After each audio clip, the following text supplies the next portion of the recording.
welcome to Ari's World. 2021, eh? Now I know that most years have their pros and their cons, but I think I speak for the vast majority of people when I say that 2021 has just been the worst. Absolutely the worst. Now, I do try and find the positives and the silver linings and focus on the good things, but this year has just been the worst. I don't think that I'm alone when I say that. I think that it's just been a really hard year. I think it's been a hard couple of years in general, but I think that 2021 has just been particularly trying. But I'm not here to complain. I've done enough of that. I am here to reflect on the past year, the pros and cons of this particular journey, focusing on some of the goals that I set, the ones that I met, the ones that I didn't meet, and talk about 2022. So, without further ado, let's get on with the show.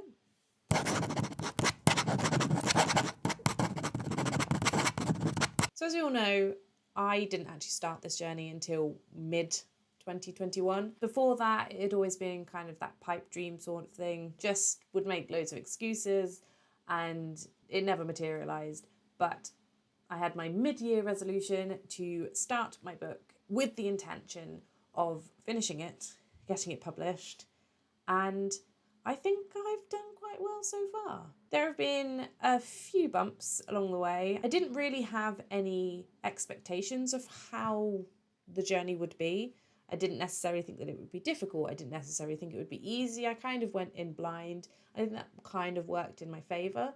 I think had I had all of these expectations of like other authors and their journeys, then I might have done a lot of comparisons.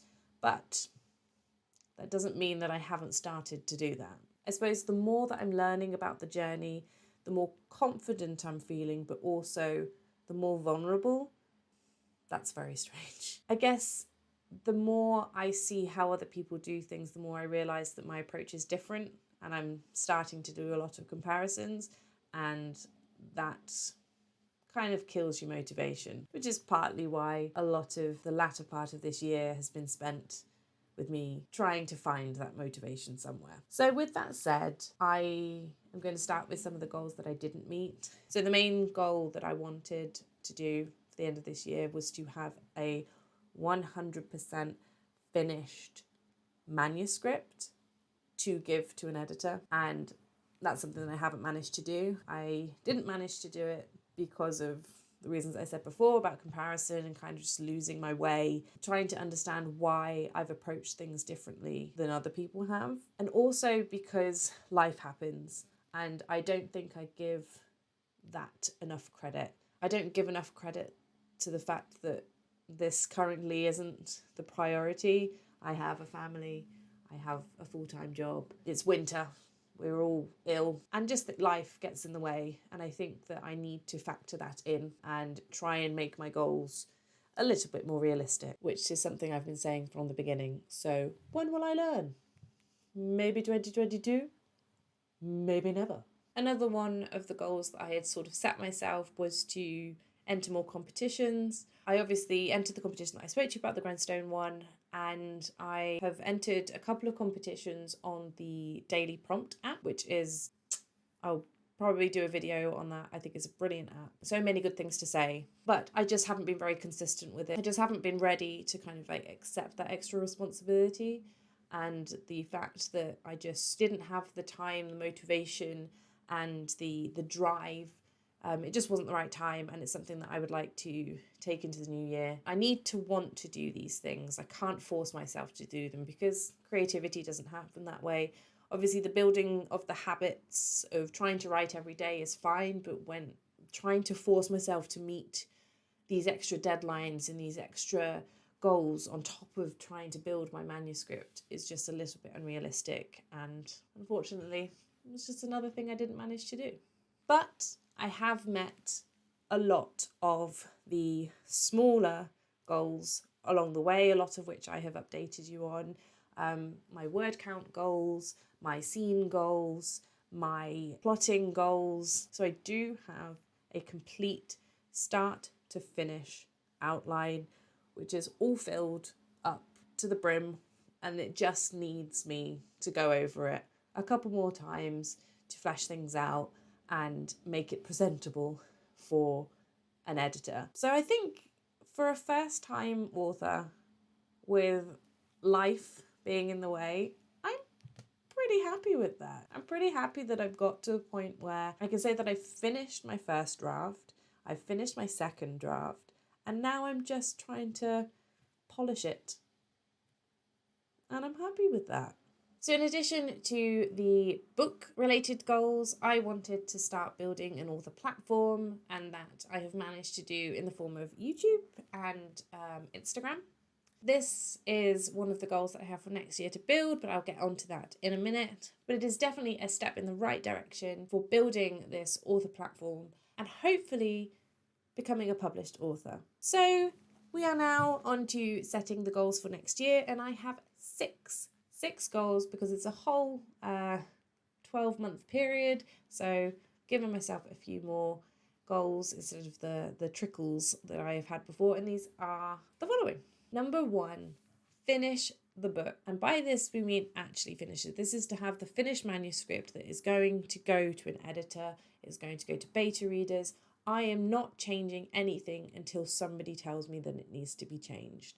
This is going to be such a nice therapeutic moment, a very scary one. I can imagine giving it to another human being to look at, but I'm really excited for it. And my sort of deadline for this is February, because I forgot to update you, but the competition that I entered, the prize announcements, was postponed until February. So I have given myself until February to get these last revisions done. Number 2, find an editor. So I've already been poking around at this, but I haven't massively dedicated a lot of time. It seems like it's going to be more than just a point and click. I will most likely be creating a video on how I go through that journey and how I find somebody to work with, which brings me really nicely onto my third goal, which is become more of a resource. So the whole point of me starting this YouTube channel was I wanted to become sort of a resource for people that are going through the same. Build a community of people that are on this journey at different stages, learn from each other, and basically give back to the community that I am so grateful to be learning from. With that said, up until now I haven't managed to provide anything useful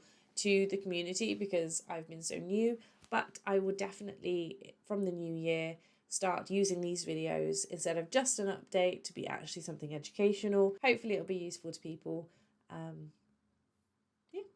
Number 4, while my book is in editing and going through all of those revisions, I would like to start book 2. I have already mapped out quite a few steps in this journey, and by steps I mean books. Hoping to make this into a series. Not 100% sure how many books it would be. Every day I come up with new ideas that don't fit. I'm hoping that it's not going to be something like The Wheel of Time. I don't know if I can write 14 books.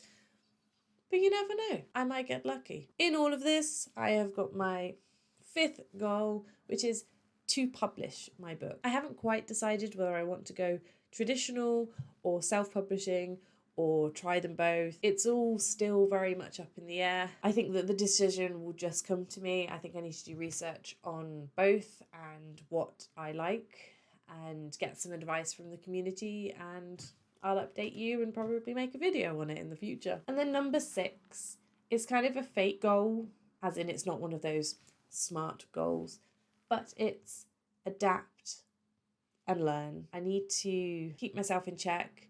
I need to take my own advice. I've probably half of the videos that I've already done have spoken about, realistic goals and not stressing so much about things. And I am terrible.